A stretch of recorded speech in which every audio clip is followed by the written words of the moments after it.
waiting notification.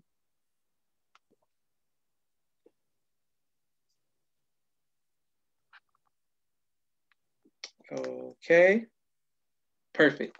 And we are live. I want to thank everyone for tuning in to a very special edition of Off the Record on the People's Podcast this afternoon. I am extremely humbled and honored to have Sister Yreva Muhammad of Grand Rapids, Michigan, on the People's Podcast. Thank you very much, ma'am. First of all, assalamu alaikum. Wa alaikum salam. Yes, ma'am. Well, Sister Yreva, the first question we want to know is, when did you first hear the teachings of the Most Honorable Elijah Muhammad? Yes, sir. So first I'll start in the name of Allah, the Beneficent, the Merciful. I bear witness there is no God but Allah, and Muhammad is his messenger. Again, I would like to say assalamu alaikum to you, and thank you for having me on your platform. I know that you have a lot of hard hitters on this platform as well, so I'm just out of this world humbled to be here to address you and those who may be watching. So to answer your question though, I first heard about the teachings of the Honorable Minister Louis, the Most Honorable Elijah Muhammad, pardon me. I would have to say, when I was a very young girl, I want to say maybe like 4 or 5. Okay. My father took us to a Savior's Day in 1983. I think it was in Gary, Indiana at the time. And I went there. I don't recall it though. I don't remember. This is something my mother told me. But she said that after the lecture, we all went up to shake the Honorable Minister Louis Farrakhan's hand. And I was one of those who shook his hand. Also, I will add too, now that I'm recalling, is that my father used to talk about Farrakhan all the time. I just remember that name, Farrakhan, being just such a strange name that it really did stick with me for quite some time. So when I got to be a teenager in the 1990s, early 1990s and mid 1990s, I had watched the movie Malcolm X by Spike Lee. That movie, I know, got a lot of flack from the Muslims, but for those who weren't in the Nation of Islam, it was powerful. So for me, I just remember thinking like, dang, where's the Nation of Islam?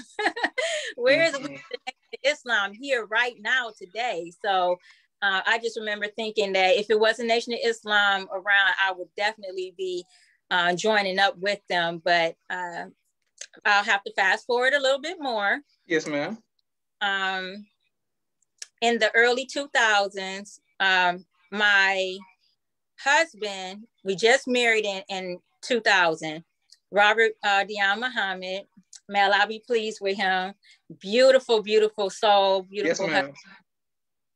I'm not gonna go there, but he took me to my first Savior's Day in 2000.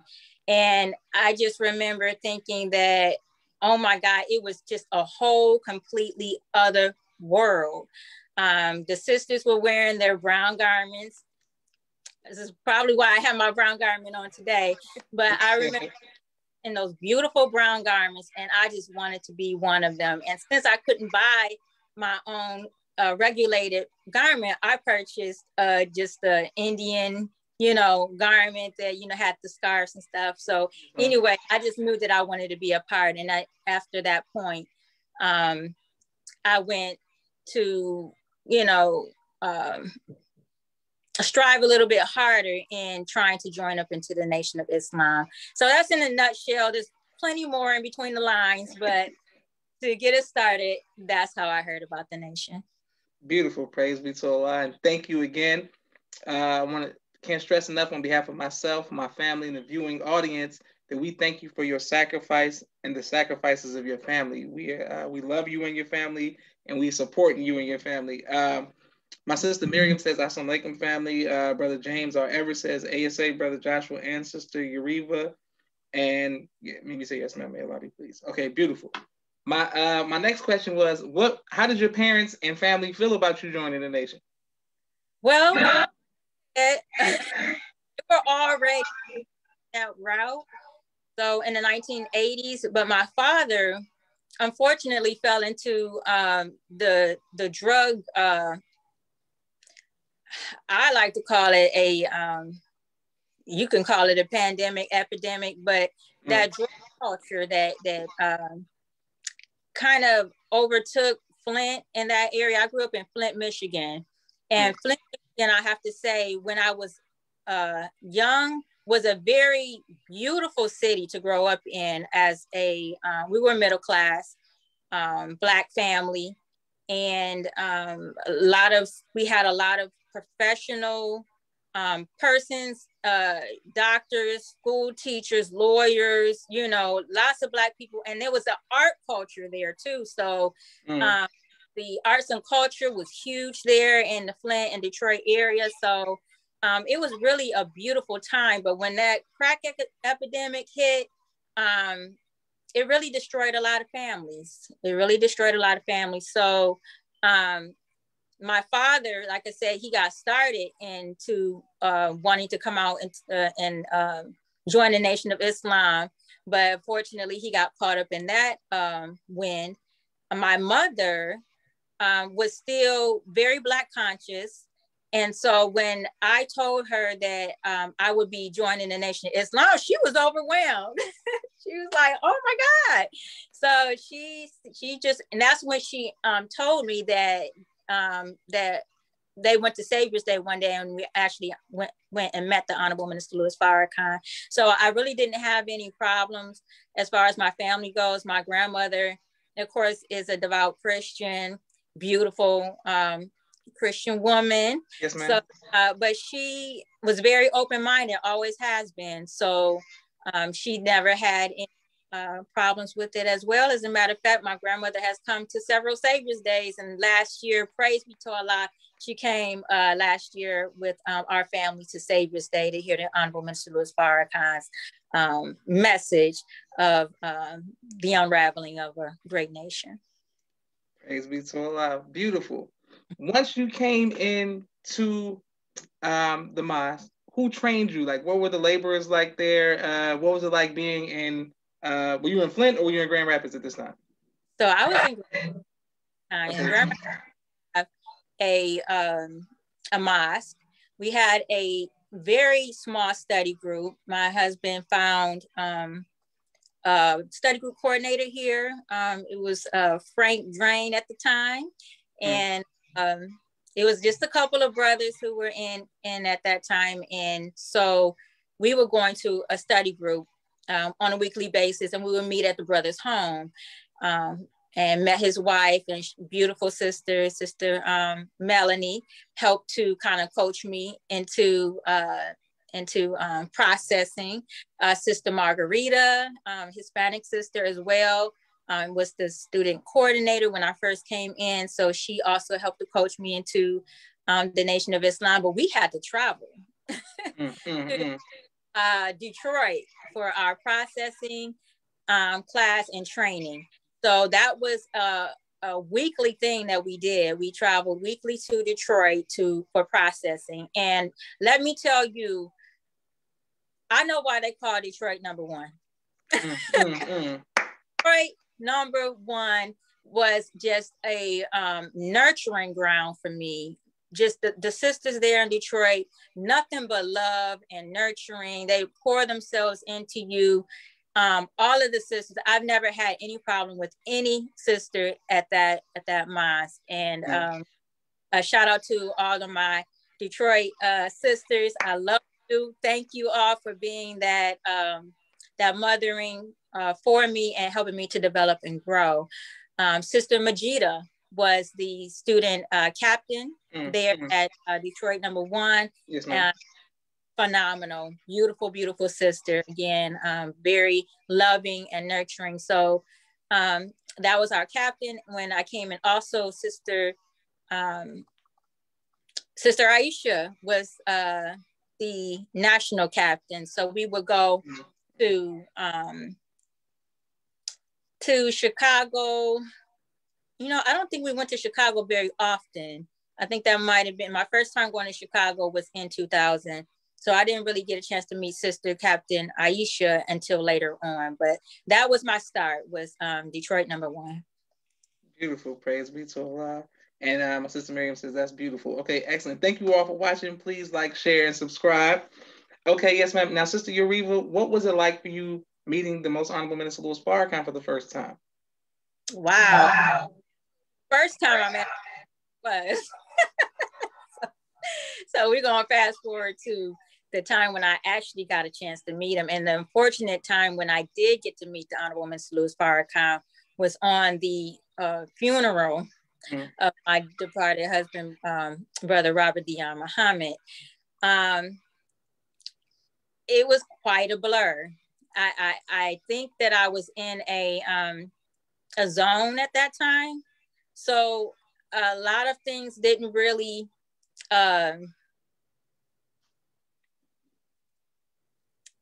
it didn't, I don't know if it made sense to me at that time. And just seeing the minister, it made me smile.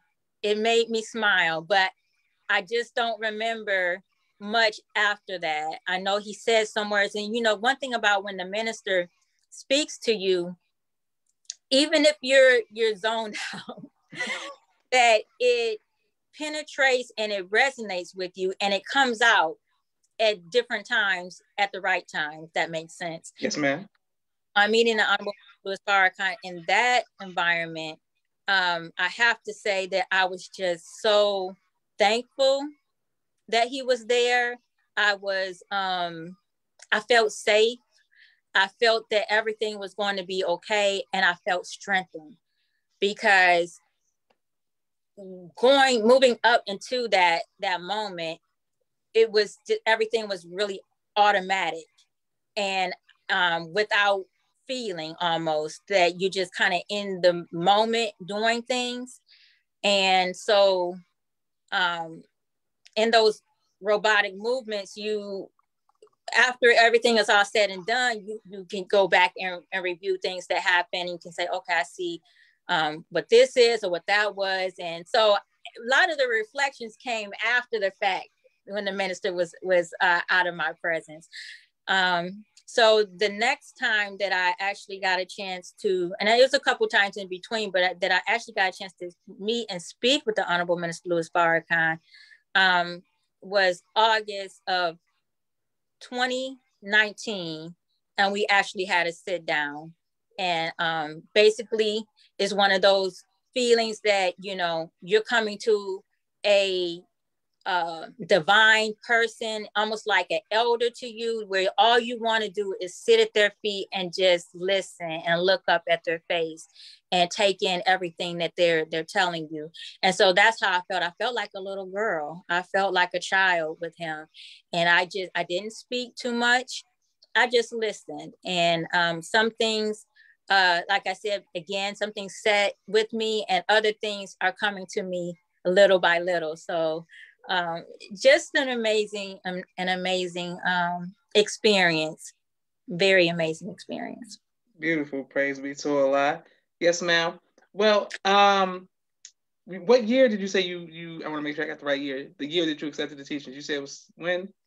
Okay, so I accepted in, I guess, my birthday, as we say in the nation. Yes, ma'am. 2003. So 2000 to 2003, I was in the processing class, traveling back and forth to Detroit. But then I actually made my process complete and joined the Nation of Islam in 2003. Beautiful, beautiful. Yes, ma'am. And what has been your greatest trial, and how have you overcome that trial? Well, of course, we have many trials. Yes, ma'am. Yes, ma'am.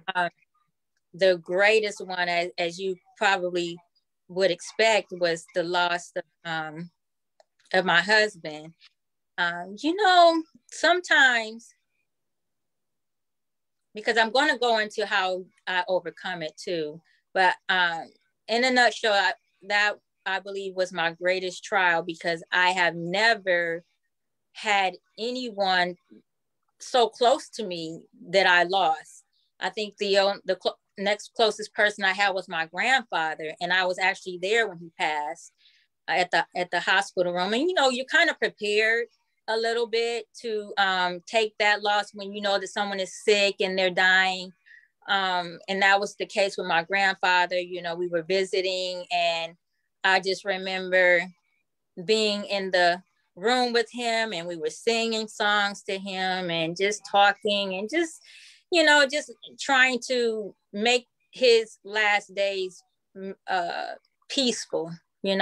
So when he transitioned, I was accepting of that, and I knew that it was coming, so I was ready and prepared. But when Allah called my husband home in the fashion that he called him home, I was totally blindsided. Complete shock. And complete shock. And like I said, a lot of my moves were just kind of automatic. I think I broke down and cried at the initial hearing that he was just even missing. That was my breakdown moment. That was it. And so the next day, though, I feel like after you cry all of that out, Allah, he fills you back up. So the next day, after that, crying myself to sleep and didn't even think that I could go to sleep. We were up 5 o'clock in the morning. I got everybody up out who was at the house. We had a house full because of the situation. I got every person up out of the house, from in the house, and I said, "It's time for prayer. It's time for prayer." Woke everyone up, all the children, all my parents were here. It was just a house full. It's time for prayer. And I remember my sister under me, she's not subscribed to any religion really, but she was like, no, I'm just gonna stay here. I'm not gonna come downstairs and pray. I said, okay, yes, ma'am, that's fine. And so I got everybody else up. We cleared the dining area, laid down our rugs, and I started the call to prayer. Allahu Akbar. Allahu Akbar. And while I was doing the call to prayer, my sister Precious came downstairs and joined us for prayer. And it was the most beautiful feeling, experience. Like Allah was just letting us know that we were going to be okay, that this is divine order. This is already planned. So don't you worry. So that was my hardest trial, but to let you know how I got through it, it was prayer. It was prayer. And I would have to share this as well, because my husband and I started a Fajr prayer line back in 2007, 8.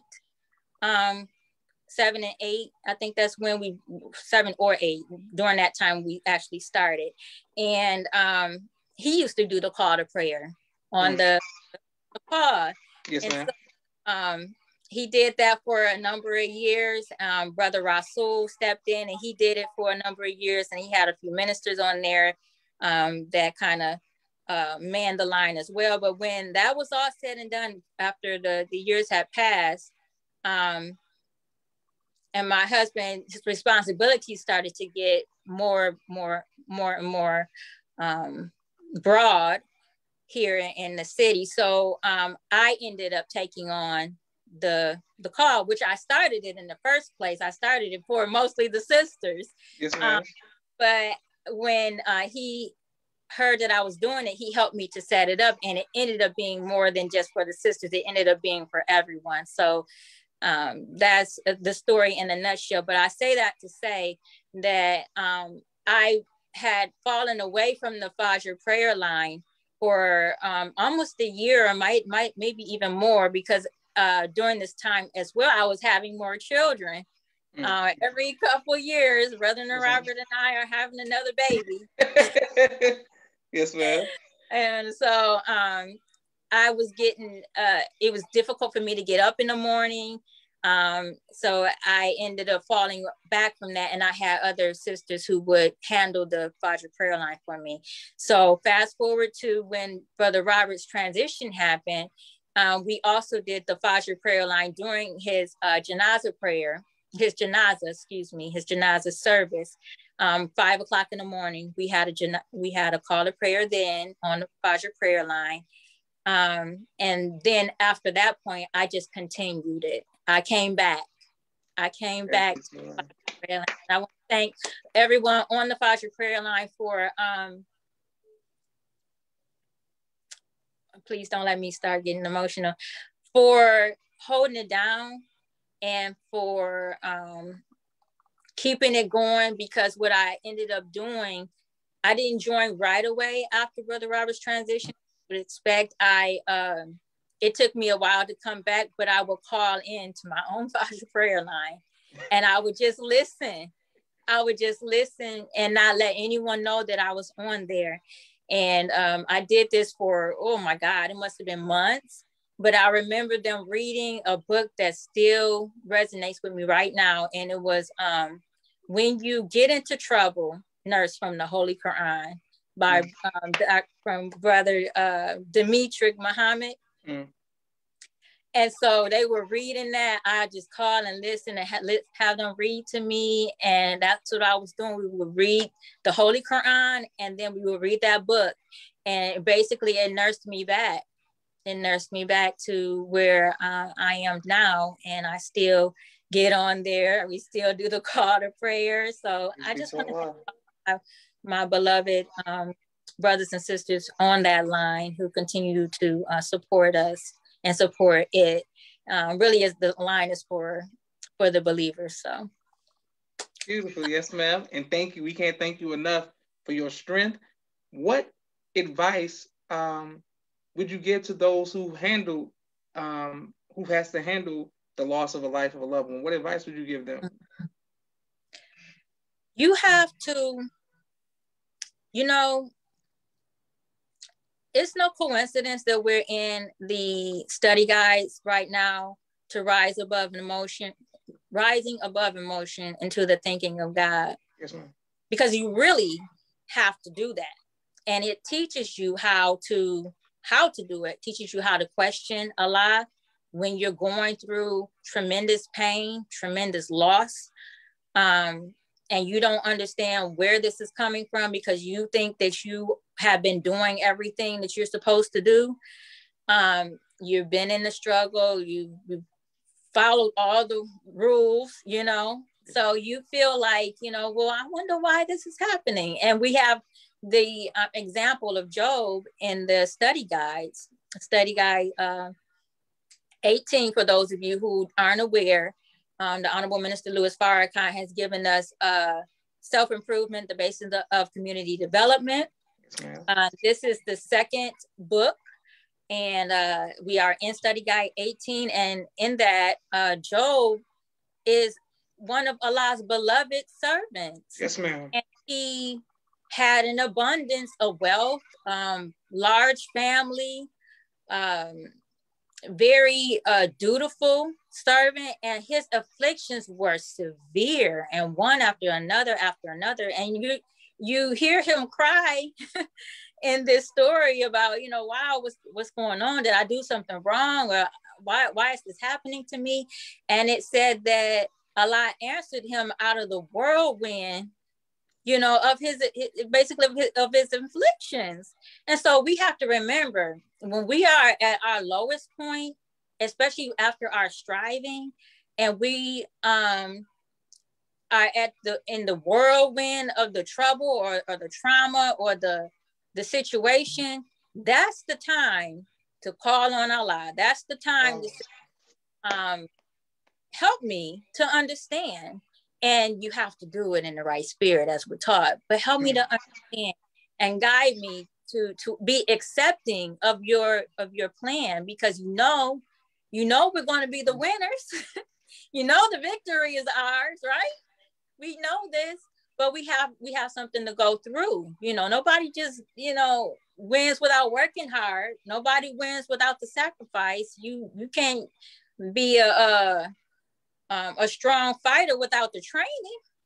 Yes, ma'am. Yes, ma'am. Okay, I got another call. Can you see me? No, ma'am, I can't see you. We're we're gonna end that. Yes, ma'am.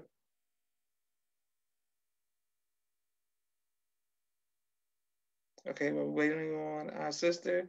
My sister Miriam says, thank you for not only sharing your journey, but being an example for us, teaching us how to become better. Okay, we're waiting on her. She's on the phone, and when people on the phone, it calls. Okay, beautiful. While we're waiting on her, I think this is a perfect time for our sponsorships. I want to thank everybody who's on YouTube, but put this on YouTube, for everybody who sponsored, donated anything to the People's Podcast. I appreciate you all tremendously. If you'd like to be a sponsor or donor, please cash app the People's Podcast. My brother Rashad, Street Premier Media Production. He has a 4K camera, a drone, he do television and film editing. Thank you very much. My sister Miriam's children's book, ABC I Love Me, and coloring book, both of which are on Amazon. Also, you can see Sister Miriam at the Children's Village, Mother Khadija Farrakhans Children's Village this week coming up for Savior's Day. So shout out to Sister Miriam reading her book, ABC I Love Me, at the Children's Village. Boom. My sister Naima, Stay on Point Dance Academy, LLC, teaches ballet virtually to young girls all across the country. We love our tiny dancers. Beautiful. Nations Auto Sales LLC out of St. Louis, Missouri. The brother does a great job shipping cars and trucks all over the country. Thank you all. We're coming right back to our sister. Engineers of Tomorrow LLC, the STEM preschool out of Dallas, Texas. They do a great job. And if you want young gods to be produced, make sure you reach out to them. MTS Car Bros, any make, any model, any year, 30 to 50% off.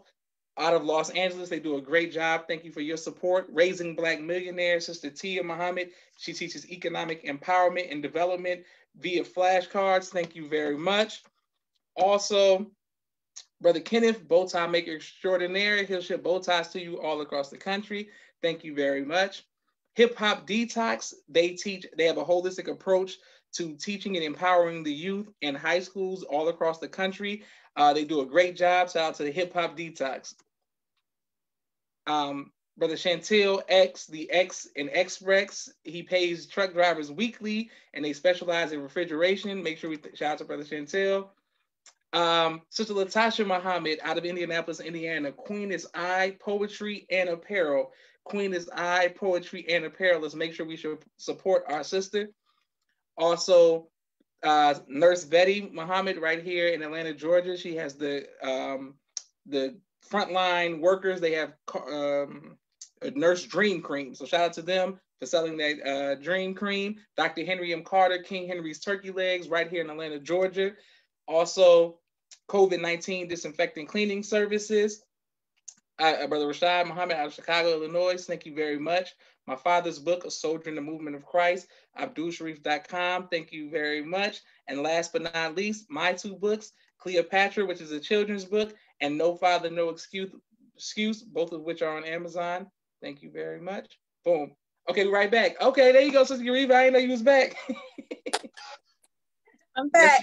Yes, ma'am. Now, Sis Yreva, you spoke of your children. Now, how many children do you have now? Okay, y'all ready? I have 8 children, 4 boys and 4 girls. Praise be to Allah. Beautiful, beautiful. And what advice would you give to future mothers? So the advice that I would give future mothers is, wow. I would say, firstly, be patient. You have to be patient. And that's something that I had to develop and learn over time. The second thing that I would say as advice to parents is to expose your children to as much as you can. Because our goal in educating our children is to find out what their talents are, what their gifts are. And so the only way to really do that is to, you have to study your children, but get them out there, expose them to different things, expose them to the arts, expose them to the culture, expose them to music, expose them to just getting out and going with you places. When I was with my children, I know people used to be overwhelmed, but I used to just take my children everywhere I went.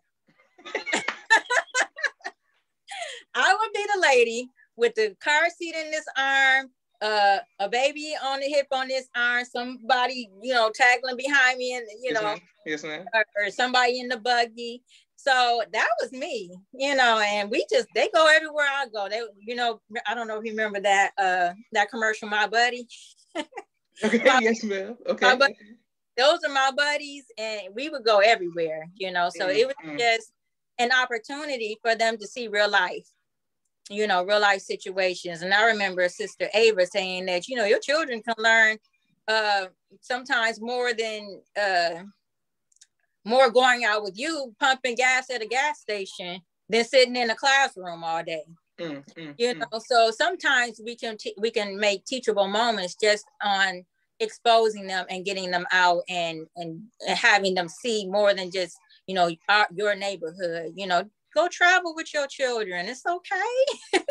It's going to pay off. So I would just, if I had to give advice to future mothers, that would be it, is that to be patient and don't be afraid to expose your children to as many things as possible, to find out what their gifts are, what their interests are, because that's how you develop that God within, so that they can share that. That's what they're here for. They're not ours. They are here for Allah. They are here for us to help develop them so that Allah can use them. And how can he use them if they haven't mined out their gifts? So we have to be a part of that, as mothers, to help develop those gifts for our children. Beautiful. Well, my sister Naima, and thank you for your transparency for watching, and thank everybody for watching the People's Podcast. My sister Naima asked me before the interview, she said, can you ask Sister Yreva what is her Cash App, so that we can encourage the believers to show you some love during Savior's Day? Yes, ma'am. So what is your Cash App? A gift. Yes, ma'am. Okay, so anyone who's interested, my Cash App is, of course, Cash App Sister Yreva, and it's SIS, and then Yreva, YREVA, and the S is capital and the Y is capital. Sister Yreva, just that. Yes. Boom, Sister Yreva, Cash App Sister Yreva. Let's. It's the least we can do. It's the least we can do. 8 children, man. My God, I'm just saying. I'm telling you, Allah is a real God. Okay, He is a real God, because one of the things that I thought when I was without my husband, as a wife, and a wife who's been taken care of by her husband, I didn't go out and work. I stayed home with my children. So one thing, when Allah removes something, he never removes it without replacing it with something better. And not to say that he replaced my husband, but I'm just saying how he secured me, secured me through basically the nation of Islam, the believers. I mean, I have to thank the believers for you all's tending to me, the sisters coming through and helping me maintain my house when I was just, basically incapacitated. Yes, ma'am. Yes, ma'am.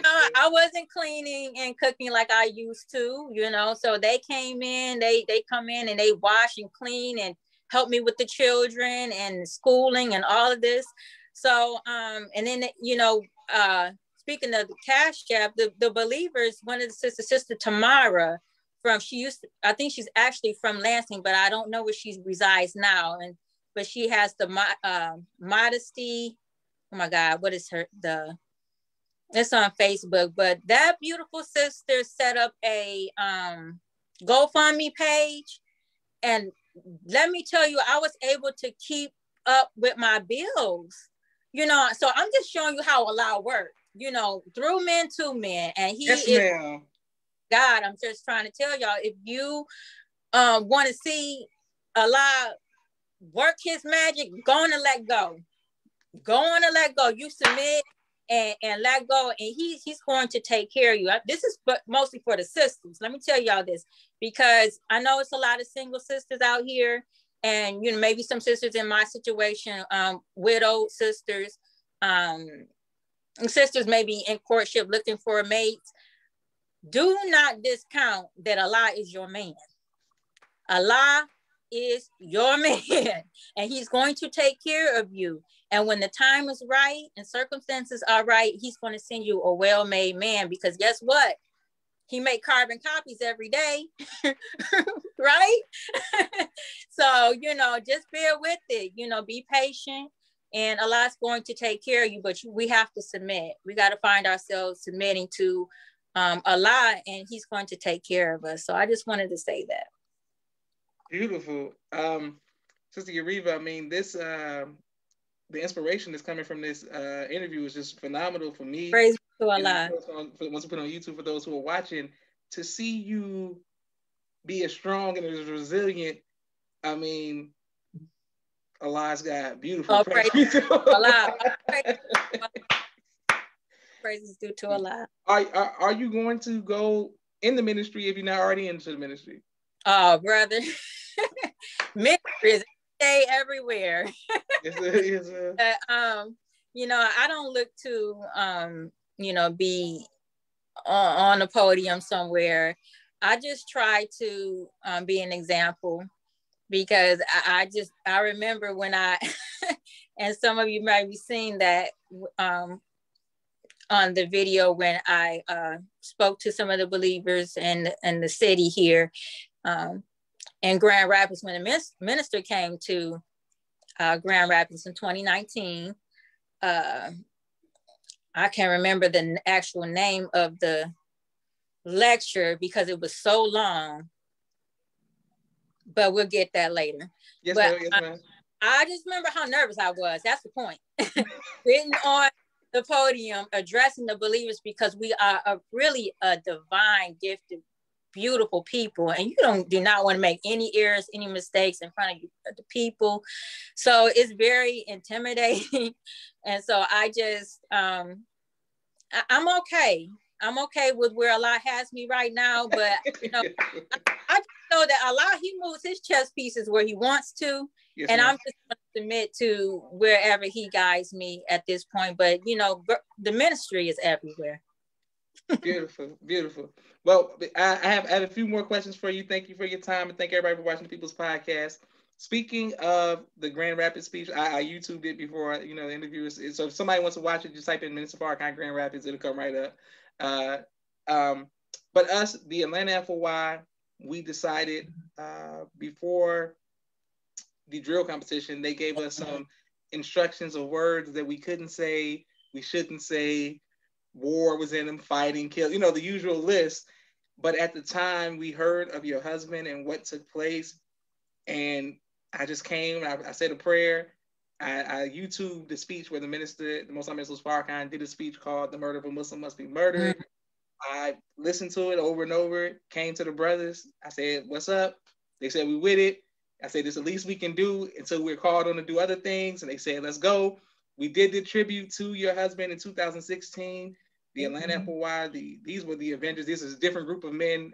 They're all scattered around the country now. But when we did that, how did you feel about it? Because I didn't get to speak to you after we did the tribute. I was so, first of all, shocked. You know, because you don't think that,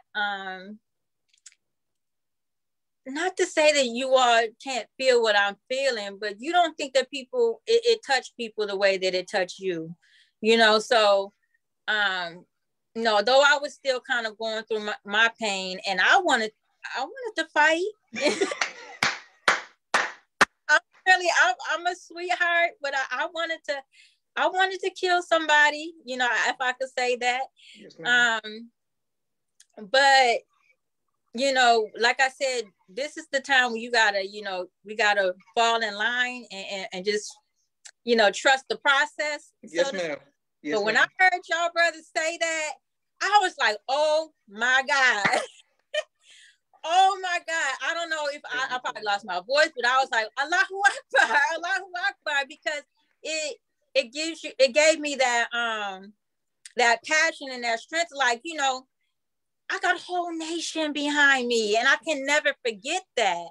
I can never forget that. I have a whole nation behind me, and like the Honorable Elijah, Most Honorable Elijah Muhammad said in his, I think it was in, what was it, 74 speech, that he said, you know, your hurt is my hurt, you know, yes, my pain, you know, and I heard the Most Honorable Elijah Muhammad say that, and the passion he said it in his voice, you know, it just resonated, and it to me it shows that again, of course, we don't believe that the Most Honorable Elijah Muhammad is dead anyway. That's right. But he's alive in us too. You yes, know, ma'am. Because yes, ma'am. If you can feel my pain and you want to go to war and you want to, you know, shoot, you want to do that thing, praise be to Allah. Praise be to Allah. So I really felt that, and I never got a chance to tell you all how it made me feel. I thank you. I love you all for what you did. We love you more, man. We love you more. And what you continue to do, because y'all came back to back. The brothers and yes, ma'am. Yes, ma'am. Y'all ready to go down and fight, you know, for a Muslim brother, you know. So I really appreciate that. I shout out to Sister Atala and Sister oh my gosh, is it Nadira? I know I'm mispronouncing her name. Her sister. She was the other sister who they did a drill too, and okay, okay, Brother Robert, please forgive me, beloved. You know, my mind just don't be wanting to work. Yes, ma'am. But yeah, that really touched my heart, and it made me to know that we are in this together, and I have a real brother and sisterhood. Praise be to Allah. What do you do for fun, ma'am? What do I do for fun? Okay, so back in the day, I'm a free spirit, so I like to I used to like to travel. I used to like to draw. I love arts and culture. I love to listen to music. I would say though, after having children, it kind of your mind turns into like a tunnel vision when you have I don't know if this is true for women or sisters who have big families, but your whole life becomes your children, and so you kind of forget how to have fun sometimes and end up having fun with them. So so you know, watching all the Disney movies or things. Okay. So that, you know, it was fun for me to do things with my children, go to the museum or go travel with my children. That became fun for me. The other thing that I would say that is a rekindling fun for me is I like to draw. And I've just recently gotten back, maybe about 6 months ago, gotten back to my love of the fine arts, painting, drawing, sketching, maybe even some photography, get back into that as well. Yes, ma'am.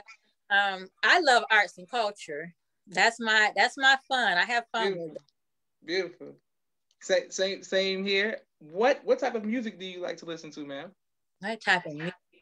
Now, I love all types of music.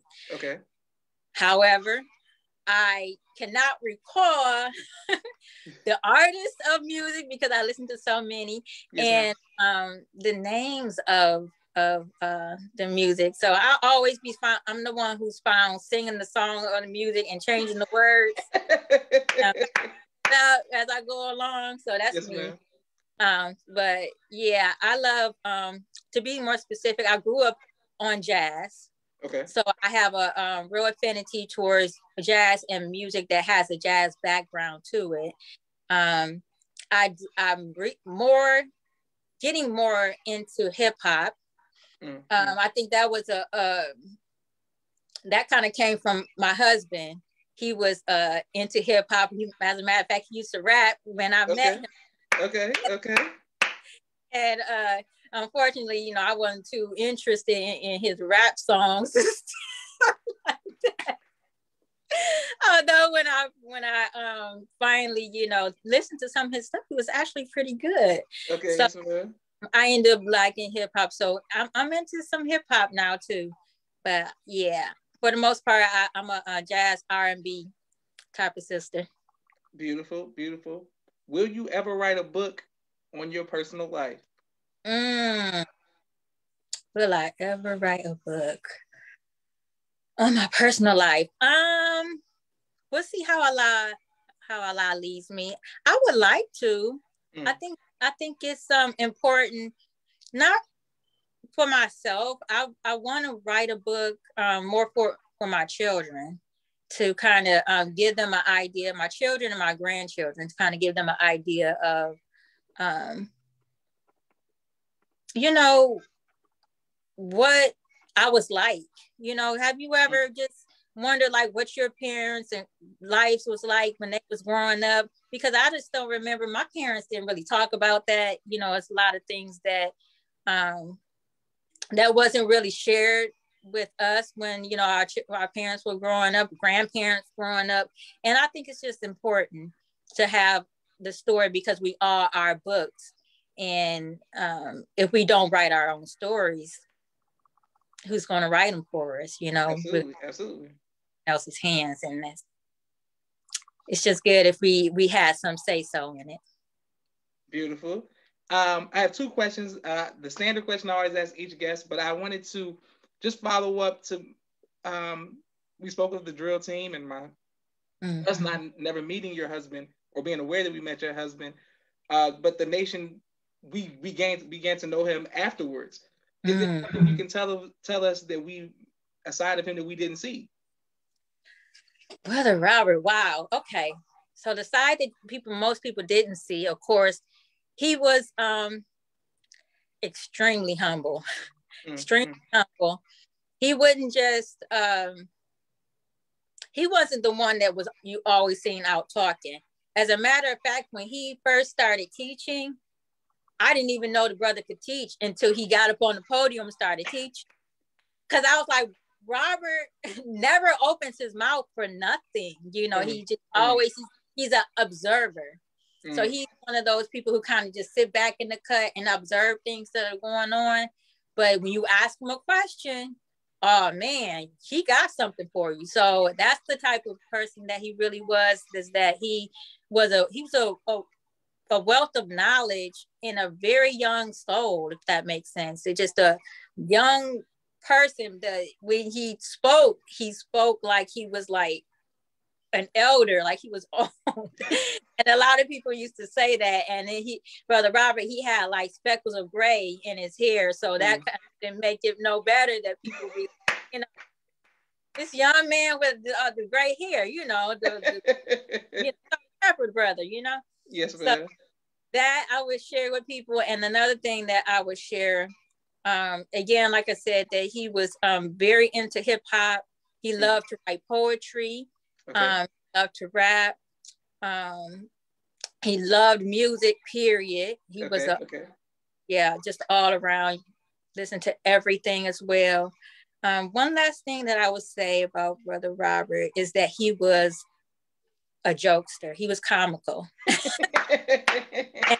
People didn't know until they got around, like we would entertain people at our home. And when, you know, we get into that relaxed mode and, you know, the bow ties and stuff come off, he got jokes for you. So they was like, oh, Brother Robert, I didn't know you was cool. I didn't know you this or that, but he was very comical, just a beautiful brother. And I really miss him, but, you know, I just can reflect on the way he handled things and handled us, and his work. You know, he was the other thing that I would say about Brother Robert is he was a follow the rules. If the minister said it, that's what we're gonna do. And people would get mad. People would get mad. They'd be like, man, Brother Robert, you can't, nope, not with Brother Robert. No, you can't, you ain't gonna be able to slide with that. Brother Robert gonna check you on that. He gonna say this, he gonna do that, because he was strictly by the book. So I think I would like to do a movie or some kind of documentary on him, because there's so much in his character that made him like that, because his past was completely different than, of course, the way he is in the Nation of Islam. So he had some, some dark areas in his past that made him the way that he was when he left here. So praise be to Allah. He had a very bad car accident in 2000. Remember when I told you I went to the to Savior's Day? So we went to Savior's Day. He vowed that he was back. He was ready to come home. But a couple of months later, he fell back into his drinking old ways and things like that, and suffered a near-death car crash. And after that, it seemed like he was just a completely different person, that he came back to the nation, and he came back strong and never looked back. I mean, just completely different. So every day was something new with him. It was never anything stale or old with Brother Robert. He was constantly growing, constantly studying, constantly moving up. So I just appreciate his ethic, his work ethic, because I actually learned from that too. And when he transitioned, I had to fall back on some of the things that he used to do. So it kind of kept me, okay, well, he did this. So, so it was priming for me as well. Beautiful. Praise be to Allah. Excellent. Thank everybody for watching. I see all the comments. Please like, share, and subscribe on YouTube. Sister Yreva, what would you like your legacy? No, before I get to your legacy question, I want to know, can I assist? I got to be a part of something with the documentary. Let me, I write plays. I'm working on movies. I write books. Call you on that, because I have no idea what I'm doing, but I'm just. I would love to be a part of that. Anything I can do to assist. And we got connections. We know video people. Whatever you need, okay. It's right here with you. Thank Allah. Praise be to Allah. Okay, yes, ma'am. What would you like your legacy to be, ma'am? That question, I've been dreading that question. What do I want my legacy to be? And since I couldn't really come up with anything, I would want my legacy just to be the truth. I really just, it's going to be what Allah exposes it to be. And, how, we would love for our legacy to be some great, accolade that, everybody can say, wow, that was just a great person. Everybody wants that, but in reality, when you're living life day to day, there's things about yourself that you're not so happy with. And there's things about yourself that you would like to be better and work on. So for me, I would just want people to know that I did my best, and that I tried to live Islam the best that I knew how, and set an example. So I think that that's what I would want. And another thing that really stands out to me is that I remember watching our departed sister who just passed, Cicely Tyson, being interviewed, and somebody had asked her about her legacy as well. And she had said something similar to that. I did my best. And it really resonates with me. And I think it might just be something that women kind of feel, because you never really feel that worthy, that you're just all that ta-da great, but we strive to do our very best, because we have a lot of influence with our children and those who we encounter. So we just really try to be the reflection as we're going through this Reflect Farrakhan. Yes, ma'am. This past 30 so days, I just really want to reflect Allah and reflect the Honorable Minister Louis Farrakhan and reflect though all of those who came before us. I want to be that reflection. Beautiful. Well, this has been an amazing interview. You have put so many things into perspective into my personal life. Just seeing how you handling, how you functioning, how you moving and thriving. Do you have anything that you're working on that we could be supportive of, that, you know, the viewing artists you want to promote or anything? Okay, well, I am working on a few things right now. I just, as I told you, I'm starting my journey back towards my fine arts, my artwork. Yes, ma'am. 10-year hiatus.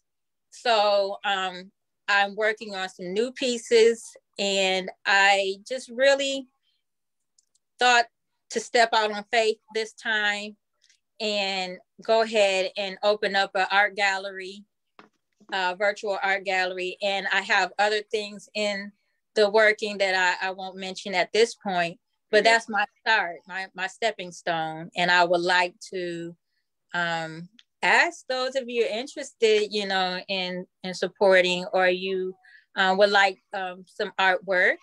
I have only a few pieces at this moment, as I just kind of stumbled back into my my first love. I have a website, www.bbgalleryart.com, and I'm sharing my talent as well as my beautiful young daughter. Just my oldest daughter, she's 14 years old, Nakah Hanan, and she has basically surpassed me in her work ethic. And that's what we want, right? That's what we want. So in her work ethic, she has been doing just multiple pieces of work with acrylic paints. And so she and I are joining together to do an art gallery. So that's where I'm at right now. Beautiful. Praise be to Allah. We want to support you. Everybody who's watching, let's make sure not only do we support with the Cash App for Savers Day, but we go to www.bbgalleryart.com and let's get some pieces. Let's support you. May Allah continue to bless you and your family. We love you all. Anything that we can do. The People's Podcast, you got 8 children. So that means out of those 8 children, they have some talent. They have anything they want to talk about, anything they're doing. Tell them the People's Podcast is there. They have my word. They can always come and promote it. Tell us what's going on and what life is like. You know, Michigan, it's theirs. Yes, ma'am. This is Joshua Leonard Muhammad signing off for the People's Podcast. Assalamu alaikum, ma'am. Alaikum salam.